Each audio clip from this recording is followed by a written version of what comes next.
Hello दोस्तों, welcome to भारतीय मुंडा YouTube channel पर। तो आज हम रिव्यू करेंगे बिग बॉस सीजन 17 एपिसोड 16 का।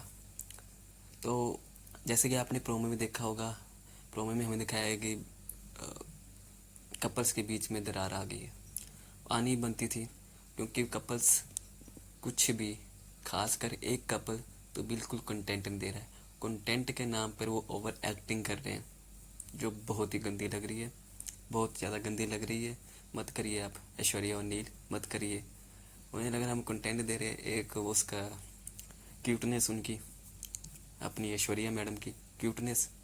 विक्की ने कुछ बोल दिया, एक हंसी मजाक कर दिया, अब चिढ़ गई।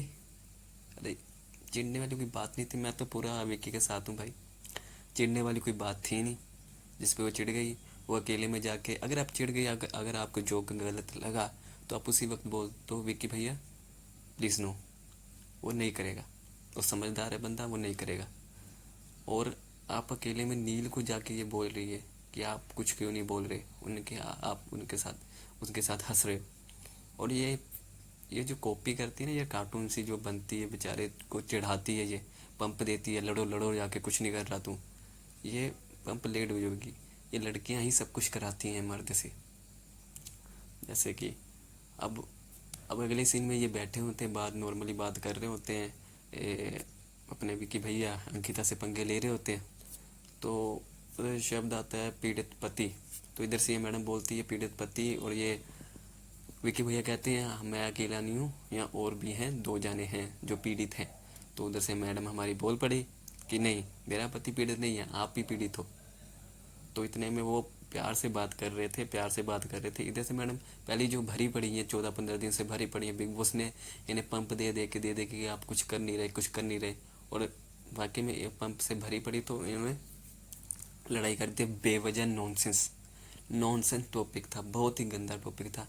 और इधर से आए अपने नील भैया, नील सर, बिना कुछ सुने बिना कुछ समझे लड़ पड़े। अरे भाई बात तो सुन लो, क्या हुआ क्यों नहीं है। ये भरे पड़े थे सर, भरे पड़े थे, जिन्होंने लड़ लिया इन्होंने। वाहियात लड़ाई, बहुत ही गंदी लड़ाई। और हाँ, विकी भैया ने कहा मैं सॉरी नहीं बोलूँगा क्योंकि मैं गलत नहीं हूँ। बिल्कुल वो गलत नहीं है। देखो दोस्तों, अगर आप इतने दिनों से 14-15 दिन साथ में रह रहे हो और ये बाहर से भी जानते हैं, तो हंसी मजाक तो चलती रहती है, जो क्रैक तो होते रहते हैं, इसमें बुरा मानने की क्या बात है। हाँ, आपने कंटेंट देना है, कंटेंट के नाम पर कुछ भी मत दो ना भाई। अगर आप में वो बात नहीं है तो नहीं है, बात ख़त्म। अंकिता और ये विकी भैया कैन साथ में नहीं आते, लड़ रहे हैं, पर लड़ने में कंटेंट दे रहे हैं कि हाँ लड़ाई हो रही है हमारी ऐसी। विकी भैया कोई एक्टर नहीं है, अंकिता एक्टर है, विकी नहीं एक्टर है। वो गेम खेल रहा है विकी, उसे पता क्या क्यों कैसे करना है। आप नहीं कर सकते, मान लो, आप दूसरे तरीके से कर लो। आप डांस के अलावा कुछ नहीं कर सकते, और कुछ आता भी नहीं आपको। आपको बाहर निकलना चाहिए, बाहर निकल जाइए, ख़त्म करिए कपल। अभी दोस्तों, अगर आपने देखा हो तो ये 3 मकान जो बिग बॉस ने बनाए हैं, दिल दिमाग और दम का, बिग बॉस का बेसिकली ये कॉन्सेप्ट था कि ये तीनों कमरे जो मकान हैं, ये आपस में भिड़े, गैंग बन जाए, ग्रुप में बांट जाए। पर बिग बॉस ने देखा कि पहले हफ्ते आते ये इधर उधर हो गए। बिग बॉस के अकॉर्डिंग ये जिन्हें चाहते थे दिल वाले कमरे में, दिमाग वाले कमरे में और दम वाले कमरे में, वैसा हुआ नहीं। पहले हफ्ते में इधर उधर शिफ्ट हो गए।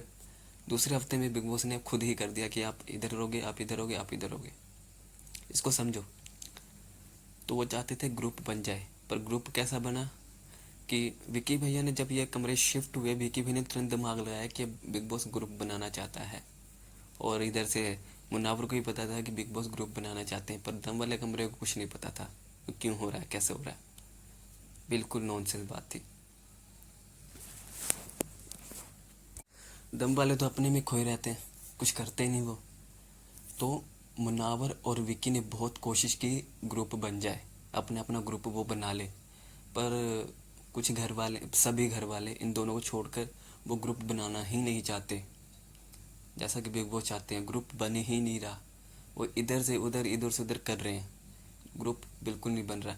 ग्रुप बनेगा जब कोई टास्क आएगा, जब बिग बॉस टास्क देंगे। जैसे कि आज एपिसोड में उनको हैप्पी फिज दिया, हैप्पी फिज की बोतल पर उनकी फ़ोटो लगा दी गई। अब इन्हें ये इशारा किया गया कि दिमाग वाले कमरे में फ़ायदा है। अभी ये ग्रुप में बटेंगे, इधर बटेंगे तो दिमाग वाले कमरे में घुसने की कोशिश करेंगे कि हाँ यहाँ फ़ायदा है दिमाग वाले कमरे में। बिग बॉस ये हिंट देना चाहते हैं और दिया। पता नहीं कितने लोगों ने समझा, कितने लोगों ने नहीं समझा, पर हाँ ये हिंट है। बिग बॉस आपको ग्रुप में बांटना चाहते हैं ताकि ग्रुप वाइज लड़ाई हो, कंटेंट मिले, पर ये हो ही नहीं रहा। और दूसरी तरफ एक और लड़ाई देखने को मिली हमें, जैसे कि ट्रायंगल चल रहा है, लव ट्रायंगल, ईशा, समर्थ और अपने ब्लॉक की पर्सन अभिषेक। अब अभिषेक ने पूछ लिया कि तुम्हारा मतलब समर्थ और ईशा कब साथ हुए। तो उसने कहा 2-3 महीने में हो गए थे हम इकट्ठे। कहते तुम 2-3 महीने में मूव ऑन हो गई थी। अब मेरी बात सुनो, अब यहाँ अभिषेक गलत भी हो सकता है, नहीं भी हो सकता है, अपना अपना डिफरेंट नज़रिया, पर मेरी नज़र से गलत नहीं है। मान लो आप किसी से प्यार करते हो और आपको पता चलता कि दूसरा इतनी जल्दी मूव ऑन हो गया, यार आप पर आप अभी भी मूव ऑन नहीं हो पाए। उसके दिल में बात थी कि मैं पूछूं तू इतनी जल्दी मूव ऑन हो गई, हमारा जो रिलेशनशिप था उसे इतनी जल्दी भूल गई। तो ये दिल की बात थी, उसने पूछा, जो कि गलत नहीं है। तो ईशा ने जवाब दिया कि हाँ मुझे उससे प्यार मिला, ये उसने रिस्पेक्ट की, फलाना ढिमका जो भी, तो हो गई। तो अब सदमे में होगा बेचारा। देखो यार दोस्तों, लड़कियां जो है ना, लड़कियों को हमेशा एक ऑप्शन रहता ही है, एक नहीं बहुत सारे ऑप्शन रहते ही हैं।